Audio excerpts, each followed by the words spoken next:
Hey everybody, it's John King with Summit Funding, and thank you for joining me for my weekly live broadcast. This is my Business Booster broadcast. I am coming to you live. It is 1:30 in the afternoon on Wednesday, June the 1st.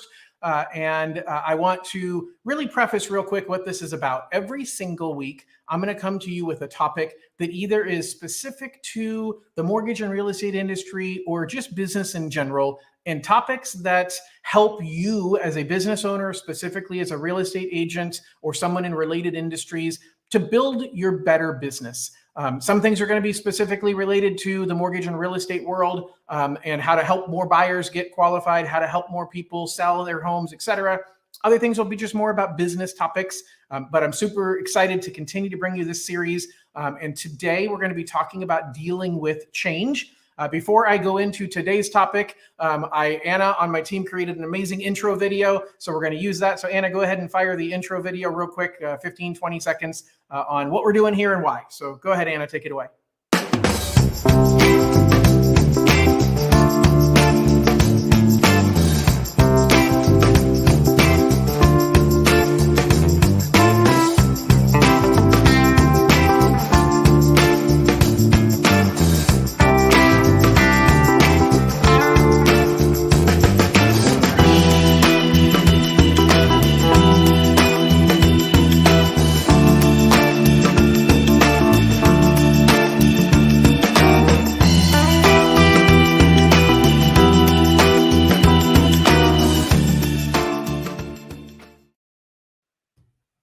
All right. Thank you, Anna. Little things in life make me happy. I was super impressed when she created that video for me. And now I feel like a real YouTube star. I joke with my kids and say, Dad's a YouTuber now. Yeah, Dad, you're not a YouTuber. You have 250 people liking your channel. So guys, can you help me get the respect of my children by liking my YouTube channel? I'm only partially kidding. Anyway, let's go ahead and dive in because I know you're not here to listen to me talk about my kids and my YouTube desires. But let's dive into change and how to deal with change. I think change is critical in the world we're in today. We're dealing with a lot of change. We're going to talk about some of the things that we're dealing with. But I think that part of the problem is people lack a mechanism to recognize change, and then they lack a mechanism to implement or deal with change. And I think that it's critical, and that's why I'm bringing it up right now, because we're dealing in the mortgage and real estate industry with a changing market. We're dealing with a temperature change going from a super hot seller's market to something else. Is it a neutral market? Is it kind of a hot seller's market? Is it going to be a buyer's market? Are there a bunch of foreclosures coming? By the way, I don't think there's a bunch of foreclosures coming. But the truth is we're dealing with change. We're dealing with our clients who don't understand that change. We're dealing on the buyer's side with, hey, why are interest rates going up so much? And how do I adjust to this? Because I can't afford the payment that I was going to make before. That house now has a significantly higher monthly payment. We're dealing with issues with sellers who are saying, I thought I could sell my house for $50,000 more than what my neighbor sold for. And now the house has been sitting on the market for 3 weeks and I'm not sure what to do. And so there's a lot of fear around that. And there's a lot of kind of just misunderstanding. So really what I want to focus on is change in general. And the first thing I want to talk about is how to recognize change. First of all, don't do this. Don't be the ostrich putting your head in the sand and saying, oh, change doesn't happen to me. That's a major flaw for a lot of people, is that they assume that, you know what, if I just pretend things aren't changing, then they haven't changed. Well, got a little bit of reality check for you. Change is happening around us all the time. And the more we're paying attention, the more we're looking for the change, the more we're able to adapt to it sooner. And that really has to do with what I call leading versus lagging indicators. Now, before I go into this, I've got about 8 people that are watching right now on multiple different platforms. Thank you all for watching live. If you're watching live or watching recorded, I would love to hear some comments from you as we're going through this on things that you're dealing with, questions you may have about how to address change, reasons why you joined this broadcast and what you want to get out of it. So feel free to please comment, make sure I know you're there so I don't think I'm the only one broadcasting and that nobody's listening. But anyway, for those of you 7 or 8 who are on right now, thank you for joining. For those who watch recorded, thank you for listening. Leading versus lagging indicators. That's a real critical thing to pay attention to in life and in business. And a leading indicator is something that gives you advanced warning, but we rarely pay attention to them. What we focus on too often is the lagging indicators. And I'll give you some examples very specifically about the housing market right now. So we are dealing with houses being longer on market than what we're used to. That's a lagging indicator, meaning days on market has to do with, hey, I've got homes that have been listed for sale. We've got the average home has been on the market for 10 days before it sold for the last couple of years. And now our average days on market has gone up. I'm not quoting exact numbers. I don't know what the exact numbers are, but I know that there are houses right now that have been on the market for 30 days. But change has already happened by the time that statistic comes to fruition. So that's what's called a lagging indicator, or it lags behind the change. So one of the things I'll encourage you to do, the horse has left the barn already on the shift in the housing market. But in general, start thinking in your business about what are some leading indicators? What are some things that will tell me I'm going to have a problem? So when we think about business generation in general, if we track the number of clients we get paid on, the number of closings we have in the real estate world, that's a lagging indicator. But if we track the number of people who raise their hand saying, hey, I'm thinking about buying a home, that's a leading indicator. Because people think about buying a home anywhere from 3 months to 12 months to 24 months before they actually complete that purchase. And so if your number, if your trend of people who are raising their hand each month and saying, I'm thinking about buying a home is trending down, that's a leading indicator. That's an early sign. An example in the mortgage industry is appraisals ordered. Number of appraisals ordered is a good indicator, leading indicator of how many transactions I'm going to close in the next 30 days. If I'm paying attention to my business, even though I might have people who are interested in doing business with me, if I'm not ordering an appraisal, then we're not going to close escrow unless we have an appraisal waiver. That's a whole nother story. But it's a leading indicator that is something that happens early on in the process that gives me early warning. So when we think about change in our business, the hardest thing is recognizing when things are changing around us. The second hardest thing is to get ourselves to take action in changing ourselves. And so the next thing I want to talk about is really the truth of admitting you have a problem, right? We have to, in order to change, admit that things around us have changed. And that's super hard for people to do because we're creatures of habits. And I'm going to talk for a couple minutes right now about a book, the book, Who Moved My Cheese? So it was Spencer Johnson, I believe. We'll see graphic here in a minute. Yep, Spencer Johnson. So Spencer Johnson wrote the book, Who Moved My Cheese? If you've read the book, Who Moved My Cheese, give me a shout out in comments and say, I read it, John. I loved it, John. I'd love to hear from you who has read Who Moved My Cheese, and share with me what your thoughts were about the book if you happen to have any. If you just want to say I read it, great. I just love to know who's read the book. Who Moved My Cheese is a great parable. It's my favorite books are the books that are short and easy reads and that they're parables that tell a story that really has so many layers to it. And Who Moved My Cheese is a story about 4 mice that every single day start out in a maze, and they go from one end of the maze, from the entrance of the maze, to a particular spot in the maze where they find their cheese. So Penny, let's see here. Penny says she read it. Thank you, Penny. Kathy said, I read it 40 years ago. So Kathy read it when she was 1 year old. Kathy, congratulations for being able to read so young. Good job there. So Who Moved My Cheese talks about these mice that get up every single morning. It's their job. Their job is to go find cheese and bring it back for their family. And they know exactly where to find the cheese. They know that we wake up in the morning, we head down this corridor, we make a left, we make a right, we make another right, and boom, there's the cheese. The problem is over time, their stash of cheese started to dwindle. And they no longer had the abundance of cheese that they thought. And some of the mice were paying attention and looking at leading indicators and saying, one mouse in particular, saying, hey, I see the supply of cheese going down. Maybe I should start looking around somewhere else to see if there's a bigger supply of cheese somewhere else. And 2 of the mice, who were the old misers that say, oh my gosh, don't worry, nothing's ever going to change, they poo-poo that first mouse. Why are you wasting the cheese? All the cheese we need is here. Just keep coming back here. We're fat and happy. And I won't bore you with all the details of the story, but the bottom line is it's critical to make sure that you're not the mouse that's sitting there fat and happy, continuing to go back to that same spot, because our cheese moves. Our cheese in the mortgage and real estate industry has moved a lot over the last 2 years. Think back to 2020. In March of 2020, the world shut down. We thought everything was going to change, and it did. but it didn't change the way we thought it was going to change. We ended up in a position where we had one of the most robust real estate markets we've had in 24 months. I read one statistic, we're up like 36% in home values over the last 2 years. And everybody thought that nobody was going to buy a home once COVID happened. And it changed everything. And we had to shift and we had to pivot. And I know a lot of agents who said, man, it's a tough market right now to help buyers because there's 20 buyers for every one home listed for sale. And my cheese has moved. I can't be as successful only helping buyers. I have to shift to make sure that I'm helping listings. Well, guess what? The cheese is moving again. And that's really where I want to give you some impetus and some ideas to make change, because our cheese is moving.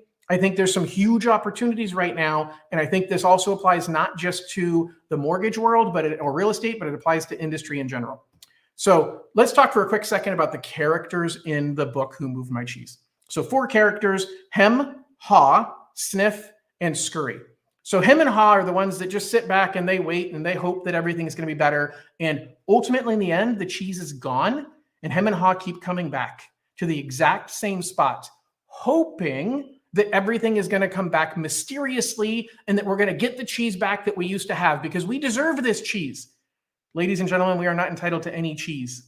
Okay. We have to earn the cheese that we've got. Do not keep going back to the same place. You have to change in order to get more cheese. Sniff and scurry were the ones that go out. And a sniff is the one that's using the leading indicators. Super, super important. If you're willing to be on the cutting edge hey, I think things are shifting a little bit. I'm going to start thinking about different ways of looking at things. I'm not going to abandon everything I've done, but I'm going to start thinking of different ways. That is absolutely being on the cutting edge. Scurry, he ultimately goes into action, but he goes into action once he knows things have changed. And my encouragement to you is make sure that right now, guys, Sniff has already left the barn and he's moved on to new cheese. You have a choice of being scurry that says, hey, I know things have shifted. I need to scurry out and figure out what I need to follow and figure out where Sniff has gone. Or you can be hem and haw and sit back and hope and think that, hey, you know what? I know I'll just plant a sign in the street and I'll get 42 offers because that Bay Area money is going to come in. We're going to get that offer from the Bay Area and somebody in the Bay Area wants this house and they're going to pay $100,000 over list price because, well, I just know that we're going to get that unicorn buyer from the Bay Area. That's not necessarily going to be as likely in today's market. So don't be hem and haw. And let's talk about some of the things that we can take away from the book. So here's 5 lessons that I took away from the book that I think are critical as we think about change. First of all, monitor change. Have something, I talked about leading and lagging indicators, have something in your life that you're paying attention to statistics, because numbers don't lie. And when you're paying attention to numbers, you will be able to see and smell, sniff out change early on. The earlier you adapt to change, the better off you're going to be. That is critical that you're spending time sniffing or thinking about change and monitoring the change. All right. The second thing that I've learned from the book is face your fears. This is a big one.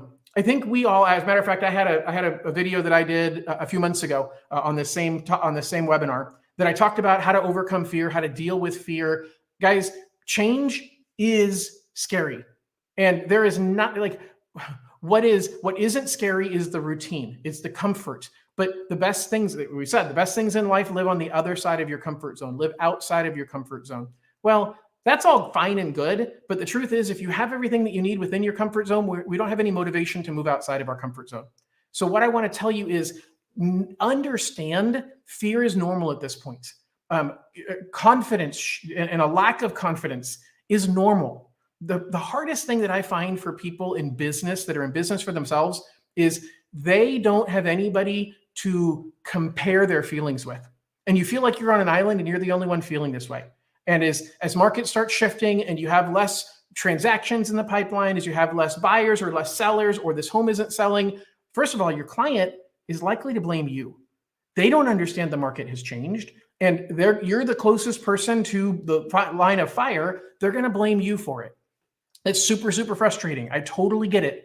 But the truth is, you need to understand they're fearful too, and they're lashing out. So the second thing I learned from this, as I said, is face your fears and be willing to face your fears. All right. The third thing that I picked up from the book is look to the future. Super, super critical. I think that You got to be careful, okay? Because looking too much to the future and you lose the opportunity that exists today. You don't want to live in the past. You don't want to live in the future. You absolutely want to live in the present. But you can't see change if you're only staring at today. I remember when I learned how to drive and they said, hey, you need to be aiming, however far, I can't remember what they said. Aim as you're steering, you need to be aiming like 5 car lengths in front of you as you're steering. And I'm like, how does that work? Because the road's right here. I need to be staring at the road in front of me and steering, but you're too reactive.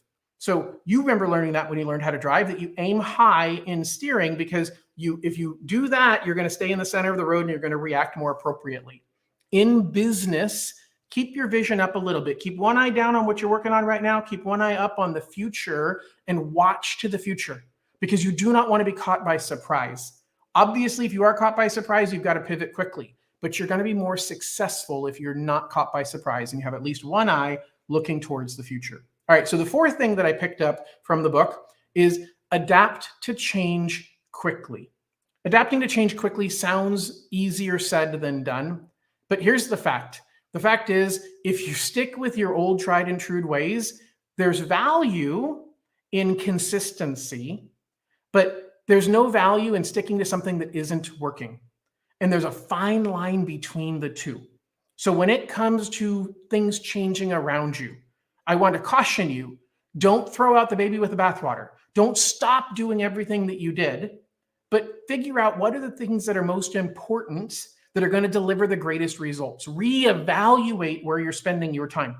Sometimes you need to stop doing something that you are currently doing. Sometimes you need to restart doing something you used to do. A lot of people successful in the real estate world have changed their MO, have changed the process of how they took buyers out to look at homes based on the last 2 years and what the market looked like. As a matter of fact, the word seller credits has become taboo in the last 2 years because no seller wants to give any seller credits. Well, guess what? Now we're hitting an opportunity where we might be able to get some seller credits. We've got to start rethinking our process and be willing to adapt to change. All right, the fifth thing that I learned in the book is to change and enjoy the change. Now, that seems really strange to say enjoy the change, because it's full of fear, it's full of frustration, but the fact is you can't avoid it. And so find a way to fall in love with the process. Find a way to fall back in love with the things that you're doing in business or that you've done in business that consistently produced results for you, and tweak those things that you need to change to produce results in the new environment. So those are my 5 lessons I learned from the book. So what are we dealing with today? Here's the deal, guys. We're dealing with some major changes in today's world. We've got economic uncertainty. We've got a housing crash. We don't have a housing crash. We've got major inflation issues. Yeah, we do. We've got a potential recession that's likely to come. Are we in a seller's market? Is there a stock market correction ahead? Are we in a buyer's market? All of these changes are happening right underneath our feet. And we've got to figure out, A, what does that mean to us and to our business? And B, what does that mean to our clients? Because it's a lot easier to focus on me and say, what are the things that I need to do different in my business? But we also have to think from the from the perspective of those that we are serving. And so no matter what business you're in, it actually is a really good thing to be a client of your business periodically. I know every time I do a mortgage, I learn something new about how it feels to be on the other side of the desk. Every time I talk to a realtor that buys or sells a house, they learn how it feels again. Now, maybe you can't go buy and sell a house or refinance a house, but you can at least walk through that process. You can experience it through the eyes of your client and recognize the fears they have, the change they're dealing with, and make sure you modify your process to account for that. Because our job is to manage emotions. I firmly believe that in pretty much every service industry. I'm going even to restaurant industry, okay? As a restaurateur, your job, yeah, you're supposed to make great food, but the truth is it's to manage emotions. It is to make somebody feel great about the experience. If something goes wrong, you can fix it. You can always write the last chapter of the story to make them feel better about the process.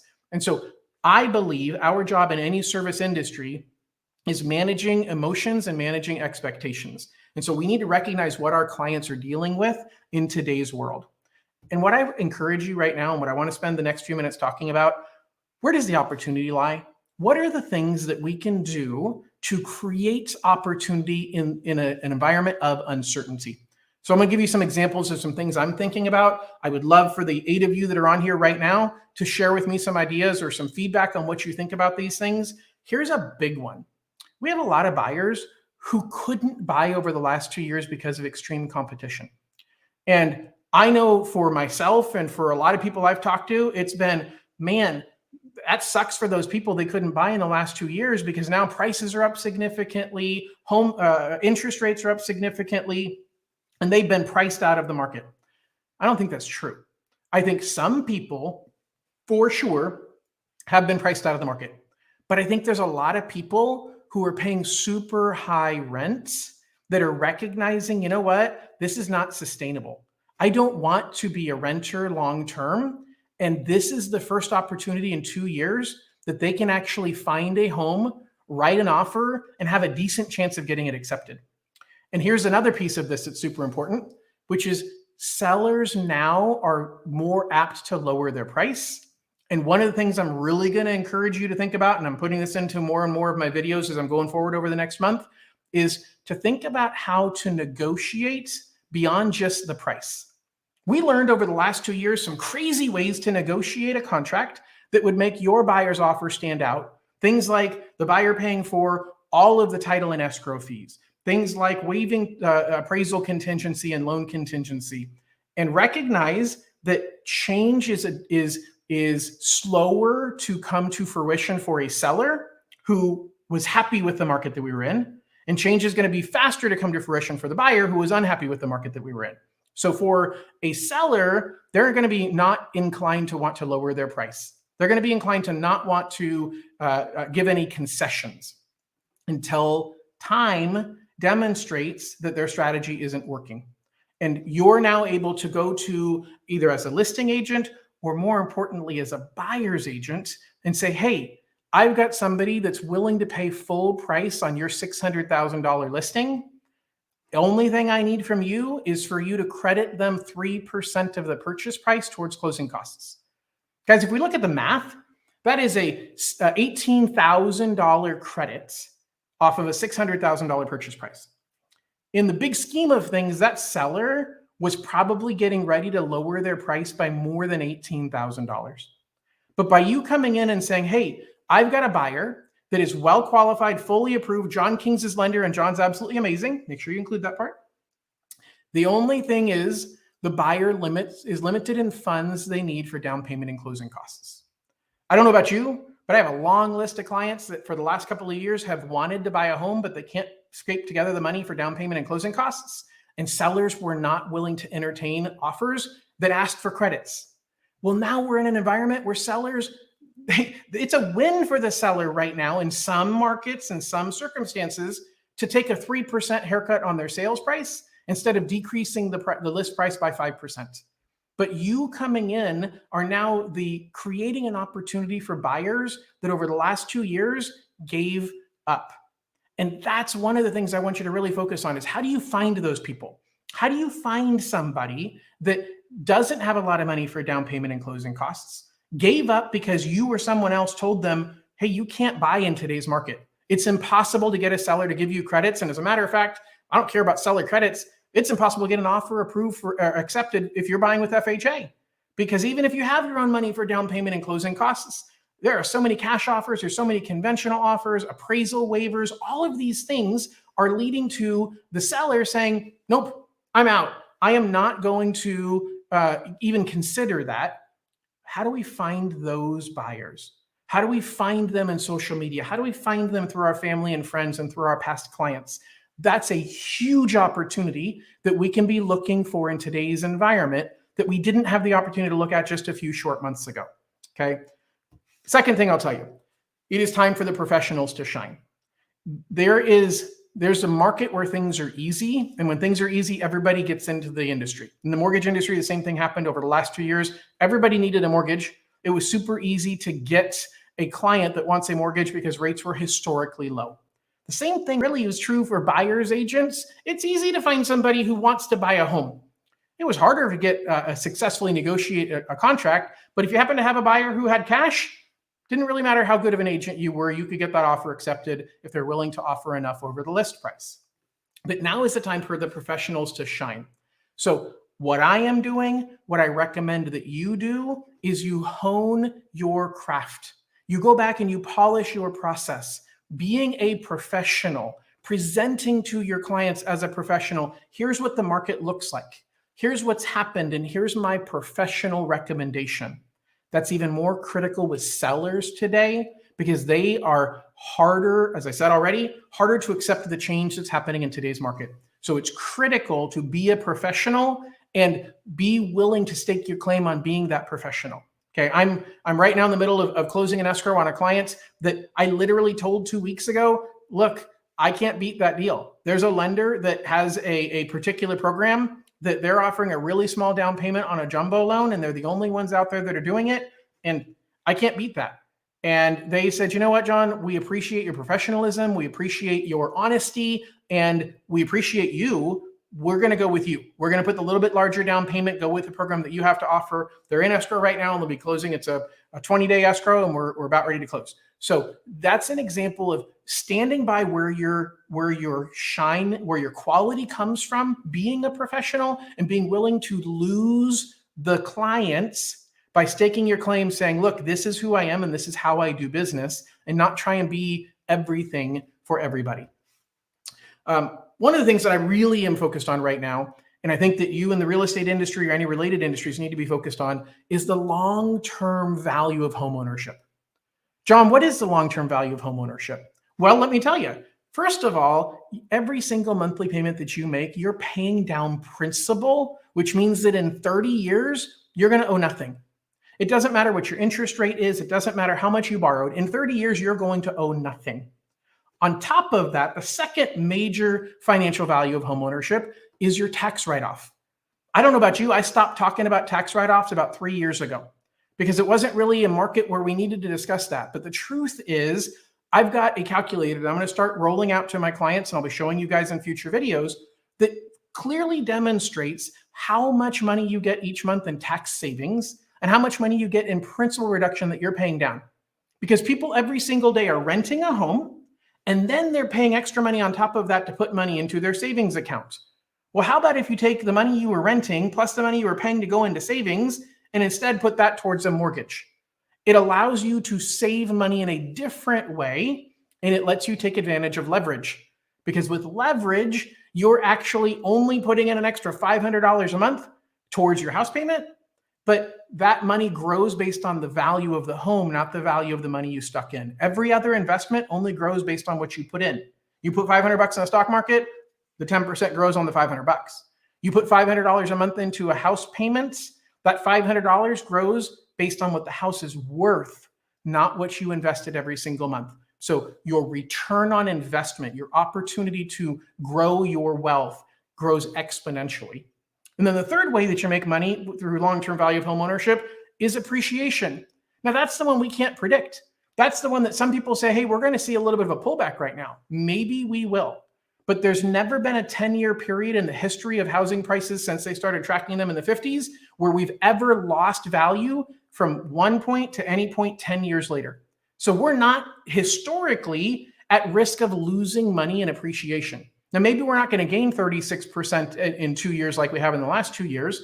But if you simply say, I'm afraid we're at the peak of the market and I'm not going to buy right now, well, that's only the third of the 3 benefits economically of owning a home. The first 2 benefits are still there. You're still paying down your principal every single month. You're still getting a bigger tax write-off. And the truth is, in 30 years, if you kept this mortgage, you're still going to owe 0. Okay. And then the last thing is really a very under-discussed opportunity is we've got people who have significantly gained on the value of their home over the last few years. Now is a beautiful time to trade out that home and start over with your capital gains exclusion. Now, I'm not a tax advisor. I don't play one on TV or on the internet, but I'll give you a basic understanding. You have, as a married couple, up to $500,000 in gain over what you bought your house for. You can sell it for $500 above. As an individual, you have $250,000 as long as it was your primary home for 2 of the last 5 years. Again, not a tax person, can't give tax advice. But if you've owned your home for more than 2 years and you've gained whatever amount of money, as long as it's not over that 250 as an individual or 500 as a married couple, you can sell that house, take that money. I don't care if you put it in the new house or not, but you buy a new home. The price of that new home is your new starting points. Now, maybe prices stabilize for the next 3 years and they don't go up a lot, but the 7 years after that, they're going to keep going up. Now you can gain another 250 or 500,000 on the next home, and you're not paying capital gains on that either. It's called taking your cards off the table, taking your money off the table. You got a certain bet, you've been doubling down every single time that you bet, you've got a huge amount of chips on the line. Let's pull some of that bet back a little bit. It's a great opportunity to do that, and it's the perfect market where we can start getting offers accepted that are contingent on a sale of a home. So guys, bottom line conclusion, change is hard. You need to focus on how do we find the opportunity in change. Hopefully I've given you some ideas in the real estate industry on where we can find some opportunity to deal with this change, but stop looking for your cheese in the same place. Recognize that things are changing. Recognize that having the right people on your side as a guide is really what's super, super important. And I want to be that guide for you, and I want to be that guide for your clients. So make sure that you subscribe, which says right there. Make sure you share, like, and comment. And right over here this Friday, I'm going to be talking about a cool topic on how to help family buy a home. And it's kind of interesting. There's a lot of pieces to it. It's going to be about co-signing and how to help somebody co-sign on a home. By the way, if you have questions, feel free to post them and I'll get to them. So we're going to talk about co-signing, but we're also going to talk about other ways, whether you're gifting a home to somebody, whether you're selling a family home. There's some ways you can help people who are maybe a parent who can't afford a home, and you can actually buy a home for them, or an adult disabled child, some pros and cons of co-signing, gifting money, that kind of thing. I'm really going to dive deep into that and spend an hour talking about different ways that you can help people in your life become homeowners and different tools and tricks that we can use to make that happen. So thank you, everybody. Kathy, I'll end with Kathy's comment. She says, I like change. It keeps things interesting. So do I, Kathy. So guys, I am looking forward to continuing to be here as a resource for you. Please like, share, subscribe, and I look forward to seeing you all on Friday afternoon.